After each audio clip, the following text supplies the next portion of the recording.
प्रेमी भक्तजनों, काफी समय से आपके बीच में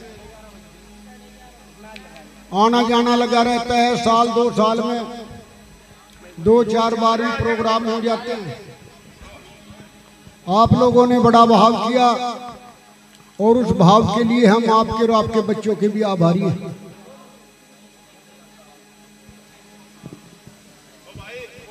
भाई धरा जो बात ना करो, स्पीकर का कैसे हट जाओ बेटा।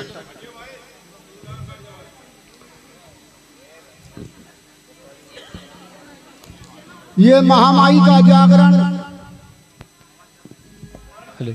आज दुनिया के अंदर 2 देवताओं के पर्चे जो हैं वो सच्चे लगे हुए हैं। या तो इस जगजननी का पर्चा लगा हुआ है कलयुग के अंदर, और या दूसरा पर्चा है महाराज जहांगीर बागड़वाड़े का, गोरखनाथ जी का। और दोनों शक्ति ऐसी हैं कि जो ये दे देते हैं और किसी देव ने आज तक नहीं दी।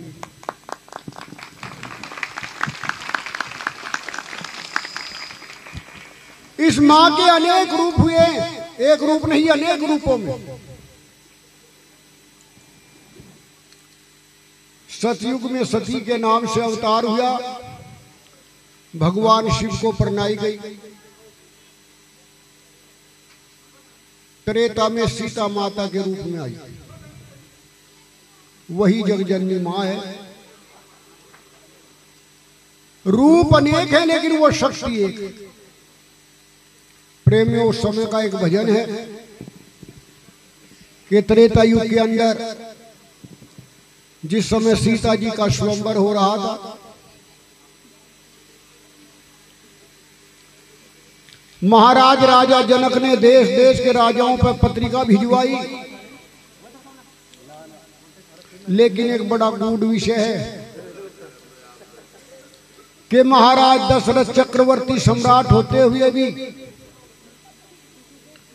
और दशरथ को पत्रिका नहीं पहुंचाई गई उस स्वयंवर के।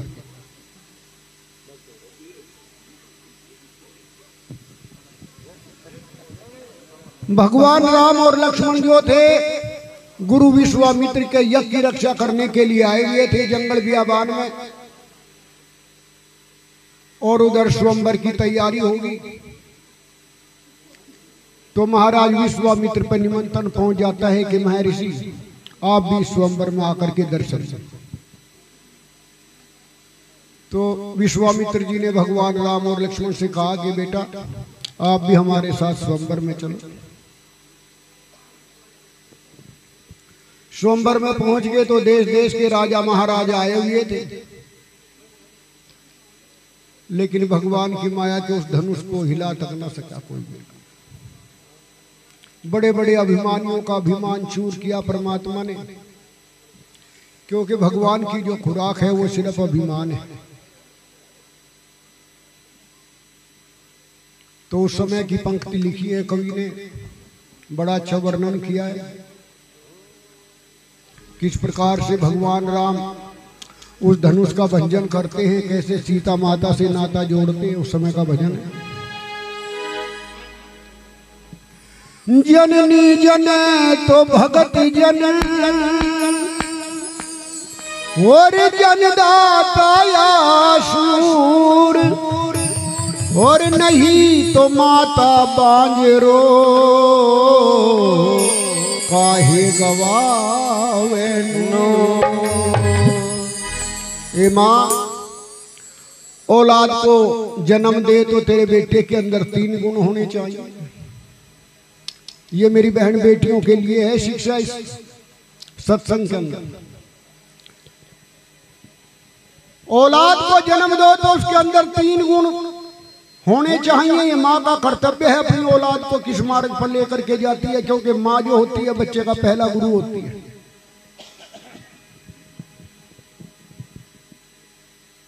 कहा कि जननी जने तो भगत जन,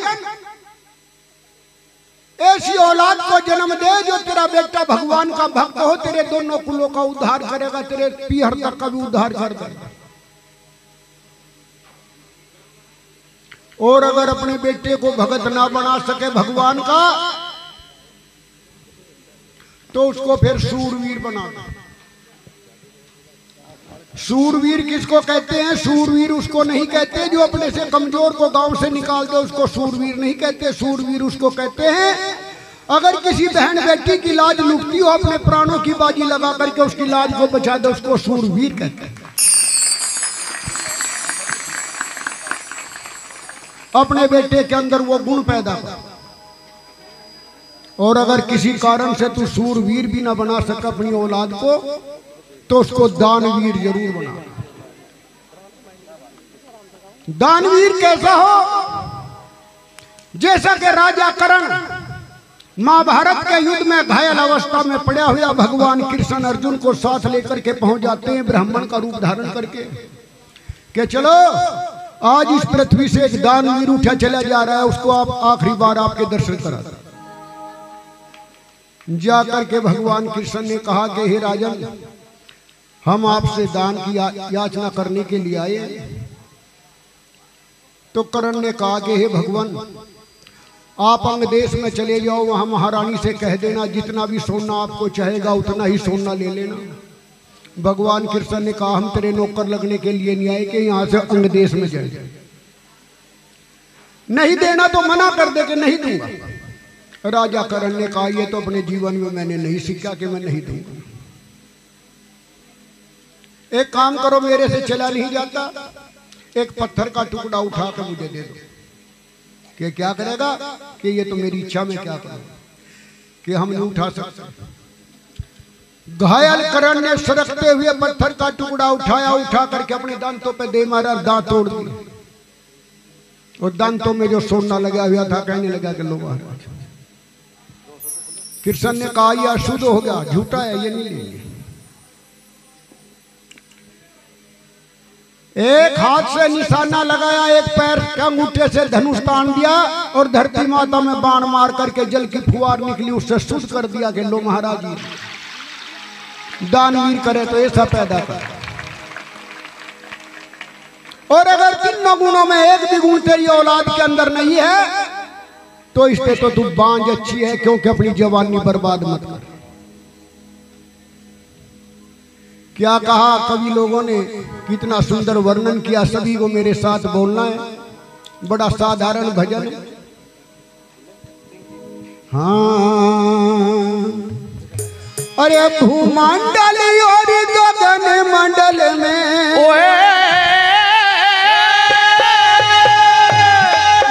भूमंडल और गगन मंडल में हो रही जय जयकार। राम ने तोड़ा धनुष अपार, राम ने तोड़ा धनुष अपार। भूमंडल और गगन मंडल में हो रही जय जयकार। राम ने तोड़ा धनुष अपार, राम ने तोड़ा धनुष अपार।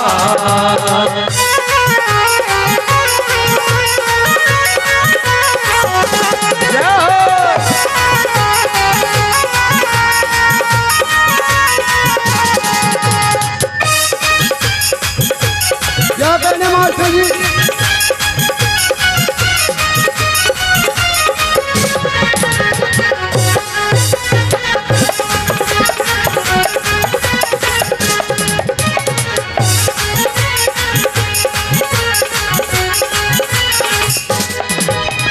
राजा जनक ने यज्ञ रचाए, ओ राजा जनक ने यज्ञ रचाए। राजा जनक ने यज्ञ रचाए, ओ राजा जनक ने यज्ञ रचाए। राजा जनक ने यज्ञ रचाए, ओ राजा जनक ने यज्ञ रचाए। दूर दूर के राजा आए, दूर दूर के राजा आए। दूर दूर के राजा आए, दूर दूर के राजा आए। जब वो धनुष तोड़ नहीं पाए हुए,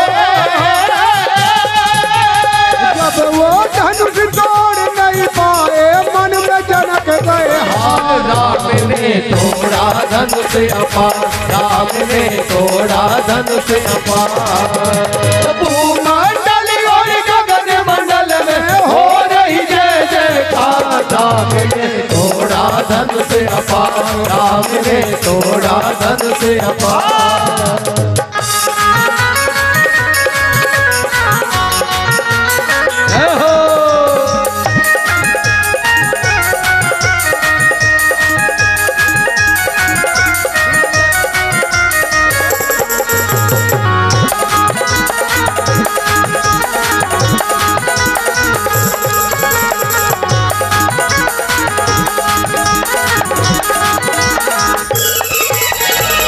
हमारे प्रेमी सुरेंद्र जी 2 गढ़ से क्या कहने, काफी मान सम्मान किया। जब 2 गढ़ में गए थे बड़ा बहाव किया। 100 रुपए इस भजन पर खुश होकर के दे रहे हैं, बार बार धन्यवाद। माता रानी अंधन के भंडार भरे, जीवन सुख में बिताए। और हमारे आदरणीय श्री अमरनाथ शर्मा जी इस भजन पर खुश होकर के अपने बच्चों के नाम से 200 रुपए दान दे रहे हैं, बार बार धन्यवाद। जय जयकार रखे माता रानी अंधन के भंडार भरे, सदा जय हो।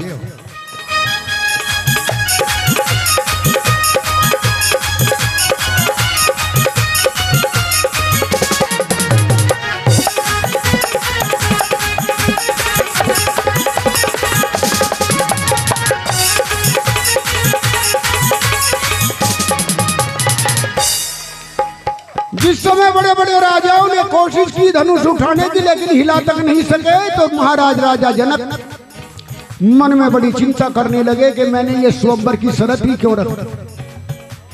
लगता है अक्षत्री नहीं रहे धरती के ऊपर। अगर मुझे ये मालूम होता कि इतना बलवान कोई नहीं है जो धनुष का भंजन कर सके तो मैं शर्त ही ना रख।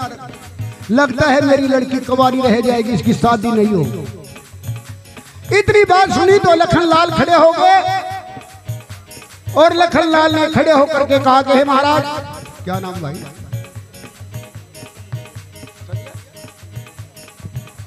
क्या कहने, हमारे बाबूजी संजय कुमार जी 101 रुपया दान दे रहे हैं, बार बार धन्यवाद। माता रानी अंधन के भंडार भरे, जीवन सफल हो। लक्ष्मण ने कहा महाराज आप ही धनुष की बातें करते, कहो तो पूरे भूमंडल को उठा दो एक हाथ। रघुवंशियों के रहते हुए आपको ये वचन कहने का शोभा नहीं देता। गुरु विश्वामित्र ने इशारा किया लक्ष्मण को समझाओ, तो लक्ष्मण को शांत किया। तो भगवान राम अपने गुरु की आज्ञा देख रहे हैं, गुरु का इशारा समझ रहे हैं। कहा कि अगर गुरु की आज्ञा के बगैर मैं जाकर के धनुष का भंजन कर दूं तो मेरे गुरु का अपमान होगा, क्योंकि गुरु से बढ़कर के तो संसार में कोई भी वस्तु नहीं। प्रेमियों, कहा कि 7 समुद्र शाही करूं, सब धरती कागज करूं, लेखन सब बन राय, 7 समुद्र की शाही करूं, पर गुरु गुण लिखा ना। गुरु की महिमा तो इतनी बड़ी बताई है वेदों ने।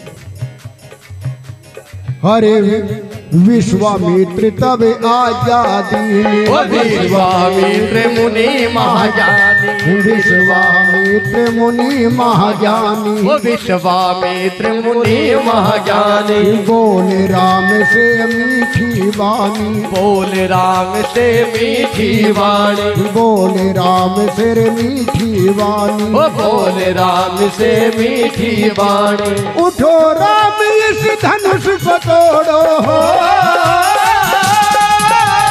उठो राम इस धनुष को तोड़ो, सिया को दुख है अपार। राम ने तोड़ा धनुष अपार, राम ने तोड़ा धनुष अपार। पर भूमंडल और गगन मंडल में हो रही जय जयकार। राम ने तोड़ा धनुष अपार, राम ने तोड़ा धनुष अपार। जय श्री राधे, जय श्री राम।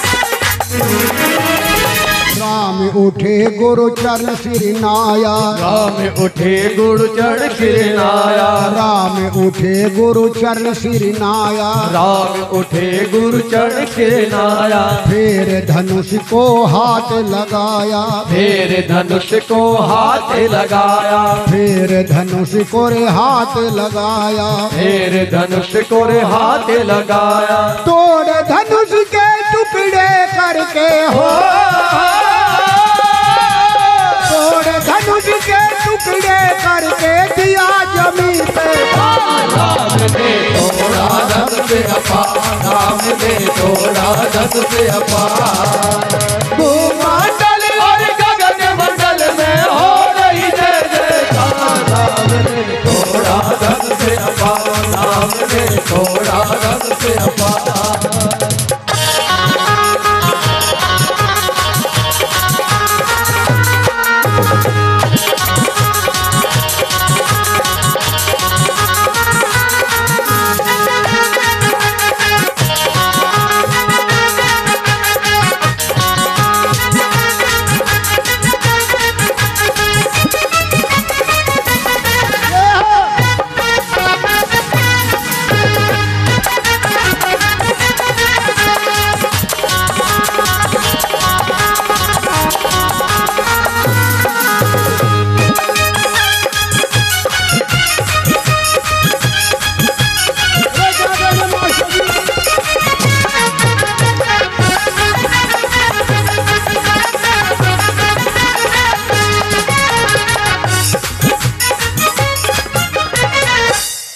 भगवान राम ने धनुष तोड़ करके खंड खंड कर दिया, तो सीता जी जो है सखी सहेलियों के साथ खड़ी हुई है, हाथ में वरमाला लेकर के। मन के अंदर विचार करती है कि भगवान ने तो अपने गुरु का आशीर्वाद ले लिया, और अगर मैं अपने गुरु की आज्ञा के बगैर भगवान राम के गले में जाकर के वरमाला डाल दूं तो ये मेरे गुरु का अपमान हो।